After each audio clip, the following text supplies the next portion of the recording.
Folks, again, we're going to do part two of the power of shame and the control that it has on people. But we need to understand that the control that the power of shame or unforgiveness has on people, Jesus paid for that. He paid so that all of your shame is gone, all your unforgiveness of yourself. And listen, your past has been paid for. Your present has been paid for. Your tomorrow has been paid for. The problem that many Christians have is that the memory of yesterday's shame, of things that they've done, the memories of unforgiveness, of what they can't forgive themselves. Jesus has paid for all of that. It's all paid for. One of the things that we found in Genesis chapter 2 and verse number 25, Adam and Eve, whenever they were created, they were naked, but they were not afraid nor ashamed. Fear never took place, and shame never took place until Adam and Eve sinned and went into the God of this world system. At that point, fear took place and shame took place. And it's so much that they went and hid behind the fig leaves. Why did they hide? Because, see, God used to walk down there on a daily basis to have a relationship with them, in walking in the cool of the day. And they were afraid that when he came that day, that he would reject them because they had they had sinned. But he was walking down the cool of the day, and he came to Adam and Eve, and he couldn't find them, although he did know where they was at. But they went because of their fear and their shame, the fear of rejection and the shame of being naked.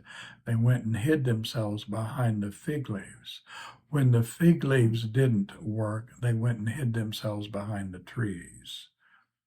And then God came down and he spoke to Adam. He said, what's going on here? And he said, the woman made me do this. And he went to the woman and he said, what happened here? And he said, the devil made me do it. The devil made me do it. Now I want you to get a hold of this. They had no shame and they had no fear, but all of a sudden, after they sinned, fear and shame was real to them. In the God of this world system, 2 Corinthians 4:4, the God, small g, of this world system, his whole control is to control you through fear and unforgiveness, shame and unforgiveness, and holding on to shame. There's a lot of people that die, they're Christians, but they die hiding, still trying to figure out that, what's happened to them. How come they got so much shame? They don't realize it's all been paid for. And see, whenever Jesus came down, or when God the Father came down and began to talk to them, they were hiding behind fig leaves. See, we have fig leaves that we hide behind. Maybe it's a needle, maybe it's a bottle, maybe it's sexual stuff, maybe it's whatever it is. We have fig leaves that we tried to hide, but whenever we're caught, we do the same thing that they did. Whenever they were found out, what did they do? Adam blamed Eve. Eve blamed the devil because of something they did. What do we do when we're found out? We want to blame somebody else for our mistakes. It goes like this. Fear of rejection is the fuel for the vehicle of shame that will take us to a hiding place.